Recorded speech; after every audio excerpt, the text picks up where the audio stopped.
C'est Léo de Québec Fier. Donc, je voulais faire un petit direct aujourd'hui pour revenir sur l'annonce qu'on vient d'apprendre récemment. Donald Trump qui va en fait doubler son tarif sur l'acier et l'aluminium, donc passer de 25%, ce qui était déjà beaucoup, à 50%, en réaction, dans le fond, à la taxe de l'Ontario, la taxe que M. Ford en Ontario va imposer sur les exportations d'électricité de l'Ontario vers les États-Unis.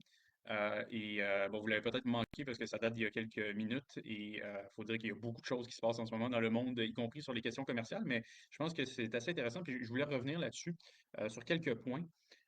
Première des choses, c'est une bonne chose qu'au Québec, on n'ait pas fait ça, ou en tout cas qu'on n'ait pas encore fait ça, parce que effectivement, c'est problématique à bien des égards. Puis là, on voit que ça provoque des représailles américaines. Malheureusement, même si le gouvernement du Québec a pris la bonne décision là-dessus en décidant de ne pas imiter l'Ontario, en tout cas jusqu'à maintenant, Mark Carney, qui est évidemment notre nouveau premier ministre non élu, lui, a dit qu'il était en faveur, en fait, de taxer les exportations d'électricité vers les États-Unis. Et même si l'électricité et les ressources naturelles, normalement, c'est de compétences provinciales, lui a dit qu'il était prêt à s'arroger ou à se donner des pouvoirs d'exception pour potentiellement outrepasser les provinces et lutter plus efficacement contre Donald Trump. Donc ça, c'est assez inquiétant. C'est la première des choses, mais c'est pas l'essentiel de mon propos. Le problème ici, avec cette controverse-là, c'est que c'est un problème, mais en même temps, il y a des bons côtés parce qu'au moins, on découvre, certaines personnes découvrent les problèmes. Ça nous fait réaliser que, évidemment, l'Ontario, mais aussi le Québec, on est vulnérable sur cette question-là. Donc, à l'heure actuelle, à peu près 50% du pétrole et du gaz qu'on consomme au Québec vient, en fait, est extrait directement des États-Unis. Le reste vient essentiellement de l'Ouest canadien, donc la Saskatchewan et l'Alberta. Par contre, même une partie de ce pétrole et de ce gaz-là qui vient de l'Ouest canadien, en fait, passe par le territoire américain, soit par des pipelines ou parfois aussi passe par le train.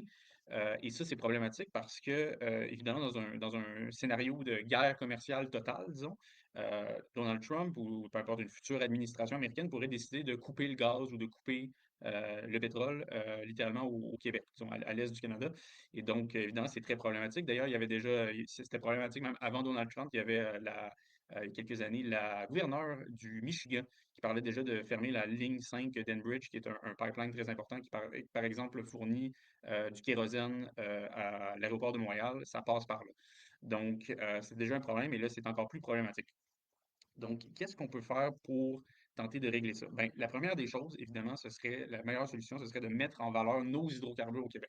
Donc, on a du pétrole au Québec, mais on a surtout du gaz naturel.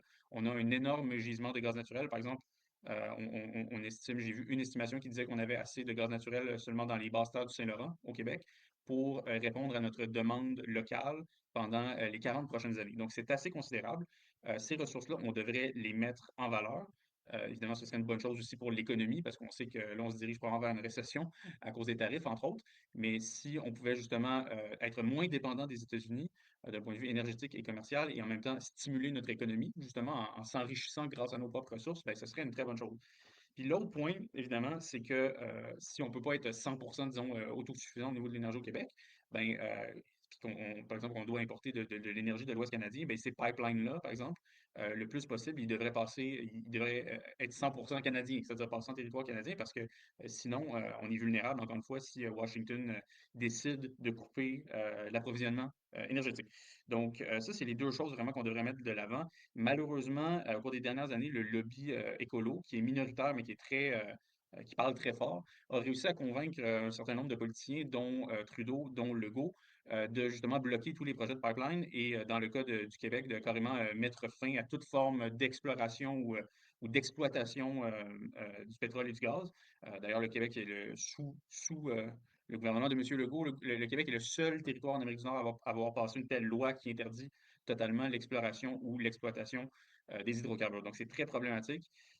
On n'a plus le temps d'attendre, en fait. Il y a urgence d'agir. On doit viser le plus possible l'indépendance énergétique et nos politiciens doivent se réveiller. Donc, c'était mon message pour vous aujourd'hui. Si vous êtes d'accord, n'hésitez pas à mettre un petit plus sur la vidéo. Ça nous aide toujours avec l'algorithme.